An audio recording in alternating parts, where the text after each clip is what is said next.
comment section was shut off from the beginning. Second try, the comment section got shut off around the 50-minute mark. So now we're on the third try. The fact is, it shouldn't matter to me if the comment section gets shut off, right? Because that's just opposition.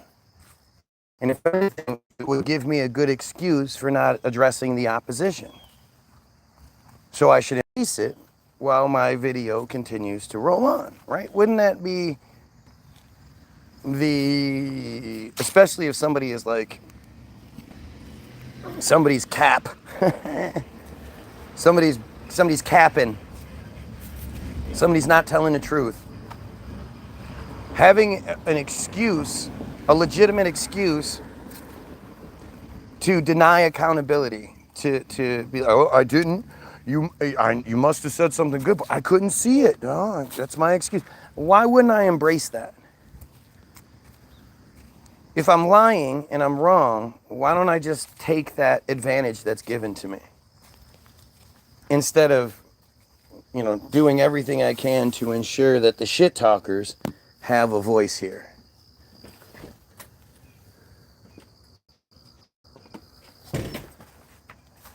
I'm watching you. Step the fuck off my shit, yo. I might have to take it on the way back in. Well, it might not be here. I have to go get the paper bags. Wait, come here, wait. Yeah. Go in the mirror. Boogers? No.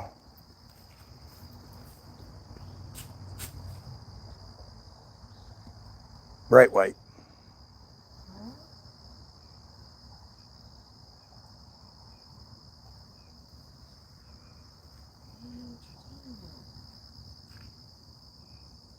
I'll get them later. I'll take a lot of sadistic pleasure in it. Well, you can't see it. Your eyes are fucking bad. No, your eyes are too bad. So why is the comment section being shut off over and over again? Why does the ability for people to hold me accountable get shut off? From my perspective.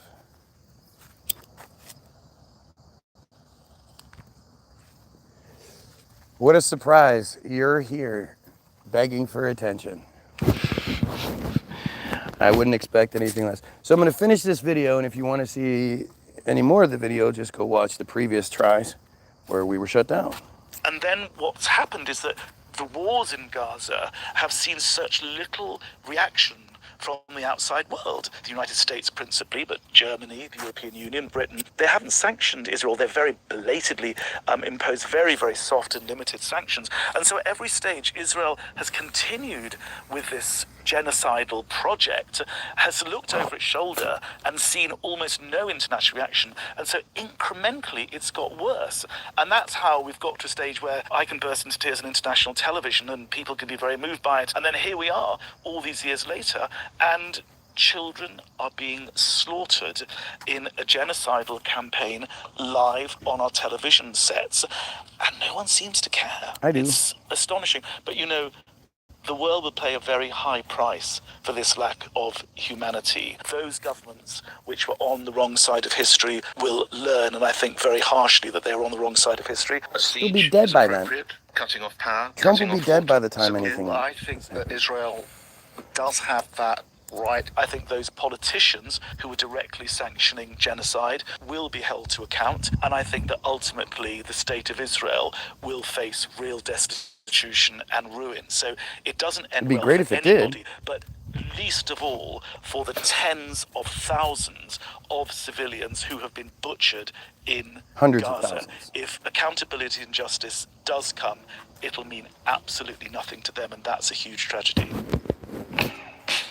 At Evereve, we're rewriting the rules about workwear. That's the truth, man. It's disgusting. If accountability and justice does come, it'll mean absolutely nothing to them, and that's a huge tragedy.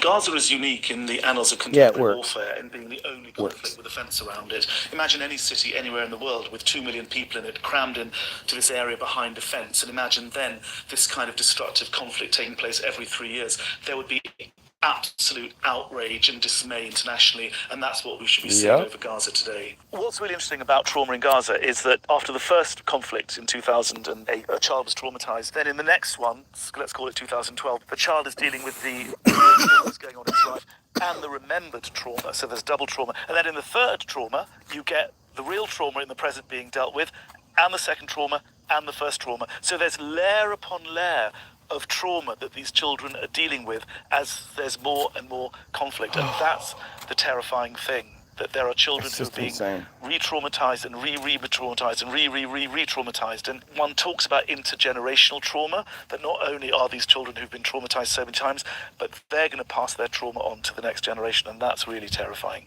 If you want all of this, what do you expect me to do? Fix it? I'm only 10. Jesus I Christ. can't even do anything anymore. I just want to be a doctor or anything to help my people, but I can't. I'm just a kid. I bet she's dead by now. I don't even know what to do. You see all of the kids around me? They're just kids. Why wouldn't you just send a missile to them and kill them? It's not fair. It's not fair. I shy away from the analysis that says Palestinians are somehow in their DNA going to be terrorists and people who rise up and butcher their neighbours or whatever. I think that trauma has many different ways of expressing itself. But I think the key point here is that some dumbass just called that propaganda. What kind of psychopathic piece of shit friar do you have to be to call that propaganda? Yep, they just have this great, another one of these really great Palestinian actors or actresses just pretending like, pretending like bombs being dropped on them is devastating. It's just bombs being dropped on you. What the fuck? What's the problem there? it's an obligation of the world to make sure that trauma is dealt with in a way which is best for each and every individual that's traumatized. I mean, the key thing about Palestine... And it's funny too how, it's the Jewish news that's putting out that propaganda because they control the media. So for that to be available in the media means they put it out there. Why would they be putting out propaganda that makes them look bad? I think it takes many, many different forms because the Palestinians are so intelligent and so creative. So, of course, just being there, just being on the land, just surviving on the land, saying, I'm here and I will not be moved, you can't genocide me out of history, that in itself is a hugely powerful revolutionary statement. But on the other hand, you've got Palestinians doing the boycott, disinvest and sanctions. There are many different ways that Palestinians resist. But the fact is, they have the right to resist occupation, and they must never have that right taken away from them. Every Palestinian must be free, and every Palestinian must be free wherever they are. You hear that it could... It's AI generated, yep, it's AI generated. It's not real. Like, see, this is the best arguments they can give. Stupid, stupid shit. And then you have the whole 50 states, one Israel bullshit happening, where the lawmakers are all there to swear their allegiance to Israel and be pushed into passing, being taught how to legislate. And you have Netanyahu just flat out lying about shit while making jokes about killing people, about the beepers. I hope none of you have any beepers. Ha ha ha ha. That's not propaganda. Calling yourself God's chosen people, that's not propaganda. A 10-year-old crying about bombs being dropped on, that's propaganda. Yeah. Daddy.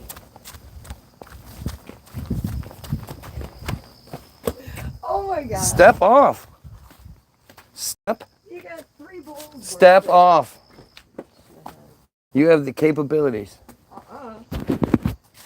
saying, from the river to the sea, I despise how arrogant Bibi is. He needs to be put down. He doesn't need to be put in his place. He needs to be put down.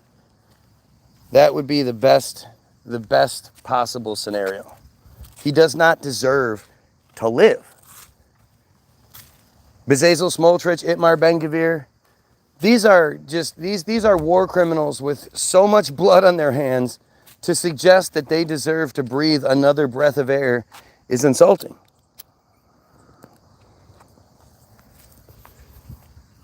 There will be no Palestinians.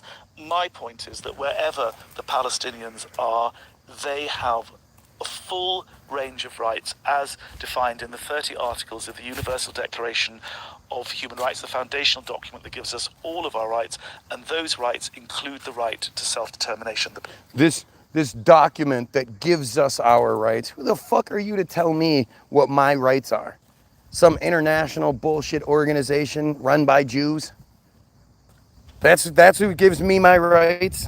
Palestinians must, and I believe will have one day, all of those rights. I think that predictions of the demise of the Palestinian people are premature. And I think that because time and time again, through so many of the conflicts, the Palestinians simply pick themselves up. Their dignity is somehow restored through their amazing humanity, and they carry on. This isn't going to And happen. the tragic and the very sad thing in a way about all this is that I have no doubt that the children in Gaza who you see playing in the refugee camps, the children who you see striving to get an education, those sorts of vignettes Jesus. of life in Gaza are the seeds of hope. And although it's very easy to cede to the counsel of despair, I refuse to do that.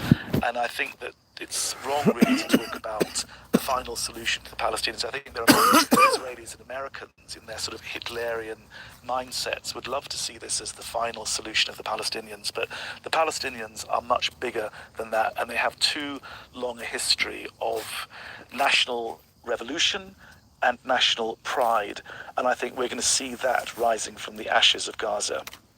Double Down News brands itself as the future of journalism, but I have to say, the more I consume media... So, that was interesting.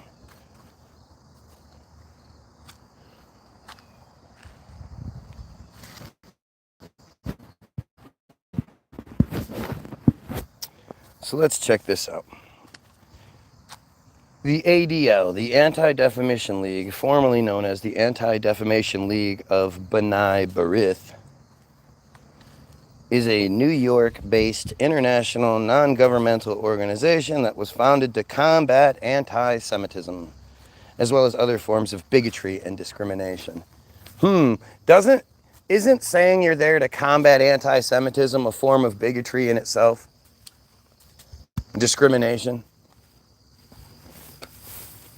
If you're saying it doesn't matter as much if it's outside of Judaism, Judaism is so important that it's its own category. That's discrimination in itself.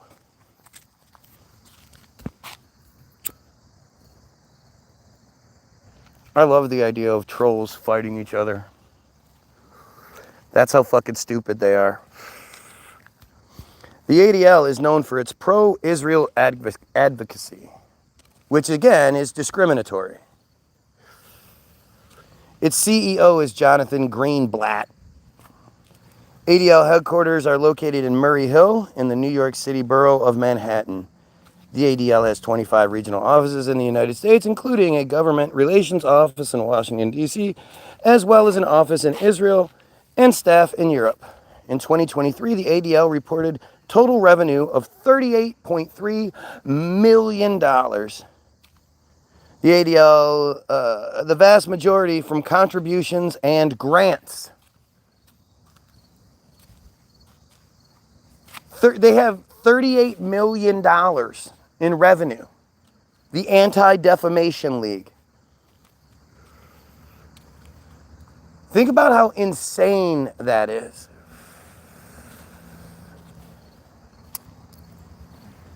And government grants, meaning our tax dollars, are given to this supremacy organization.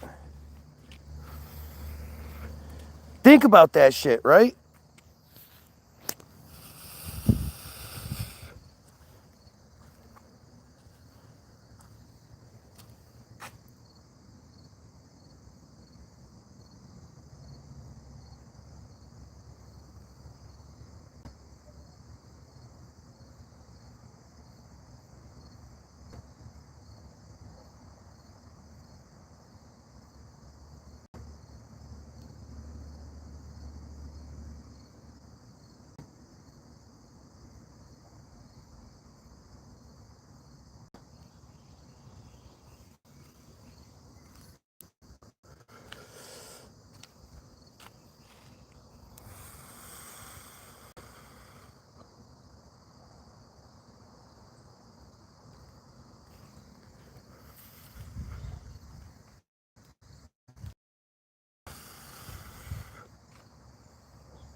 All right. Oh, look at somebody brings up a grilled cheese sandwich. Gee, I wonder why. Ellie is my guess. Another Israeli not so familiar with hundreds of talking points to justify ethnic supremacy. And if you're going to insult people, at least have the stones to do it in English.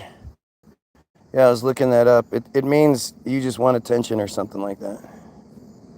I wanted to see what it was. No, of course they're Israeli.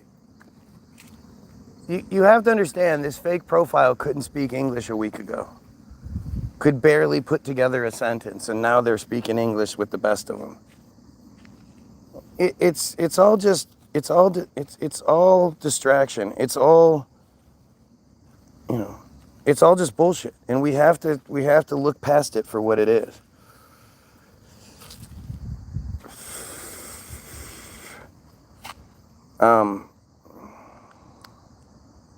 Its operating expenses for 2023 were reported at 57.9 million. So they had a revenue of 38 million and an expenditure of 57.9. How does that work out? If anybody can explain that one to me, I'd love to know.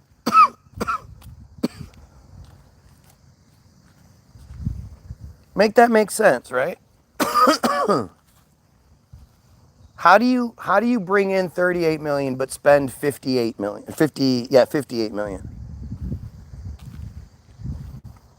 That doesn't work.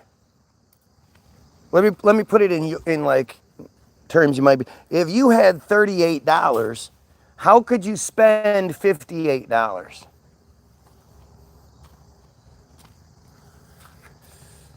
It just doesn't work that way.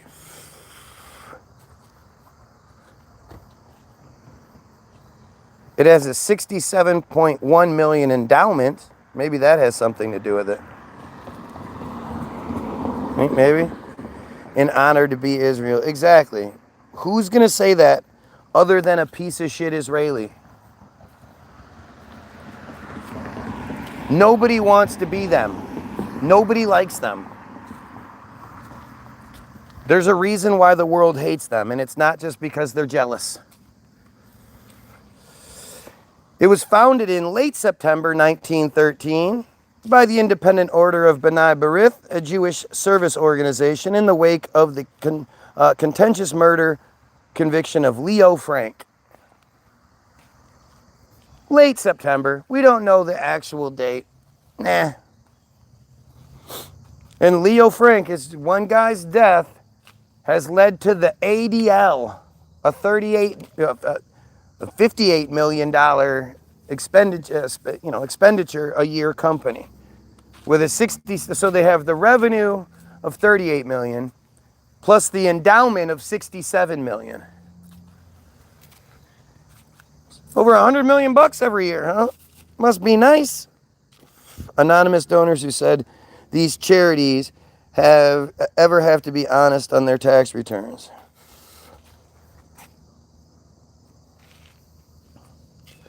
The ADL subsequently split from B'nai B'rith and continued as an independent U.S. Section 501c nonprofit.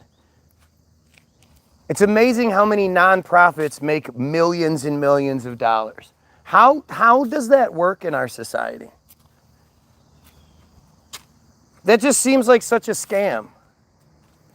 In order to avoid being held accountable for taxes, these things just call themselves nonprofits and well over $100 million a year. That's not profit. What expenditures could they have?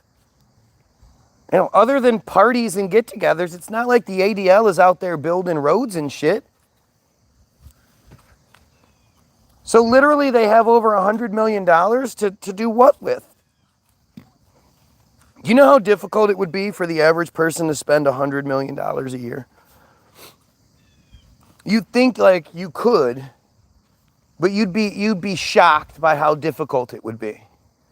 Especially by like year 4, where you're just going, man, I have everything I could have ever wanted. I've gone everywhere. I mean, you know, $100 million every year, which is like, okay, so 1/10 times 4 is like a 40th of the money that's given to Israel every year, free, just a lump sum cash payment in the first fiscal month of every year because of the memorandum of understanding that says so.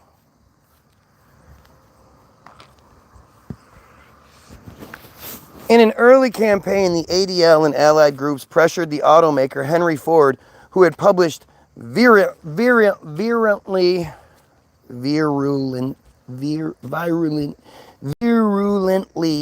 hate that word, virulently anti-Semitic propaganda. So, you're not going to actually see any sort of link to that, right? Because Henry Ford talked about this. Henry Ford was saying the same shit. Like, these Jews are trying to take over. And the crazy part is they're not taking over and saying we have these great ideas and we want to make the world a better place. They're just taking over and saying we want control, we want all the money, we want you guys to still do all the hard work. We just want to be in charge of it. And Henry Ford, he's Henry fucking Ford. He's trying to get his works picked up by any newspaper in the country, and nobody's going to publish Henry Ford's statements. So he had to buy a newspaper just so he could publish his own shit. In the 1930s, the ADL worked with the American Jewish Committee, the AJC. And think about this. What is the American Muslim Committee? You guys ever heard of that? Have you ever heard of any of these organizations like this to help, the Christians and like all these government-granted, government-paid-for organizations that are very specifically to benefit one group of people? Think about how crazy this is. I know how to say it. It's one of those ones that gets stuck in my mouth. That's one of the reasons why Orson Welles was blackballed in Hollywood, because of the movie Citizen Kane loosely being based upon Hearst. Well, I mean, it's why Marlon Brando was exiled as well, because he spoke out against the Jews. The thing that you'll always see is something along that obfuscation, They never say, okay, hey, let's bring this person who's saying these things into like a conversational setting. We'll let them say what they want to say, and then we'll just debunk all those misconceptions and then put it out to the people so they can see. Because there's a lot of people that have these misconceptions, so we want to fix it. We want to address people's concerns and alleviate those concerns. You've never fucking seen that. Because they can't.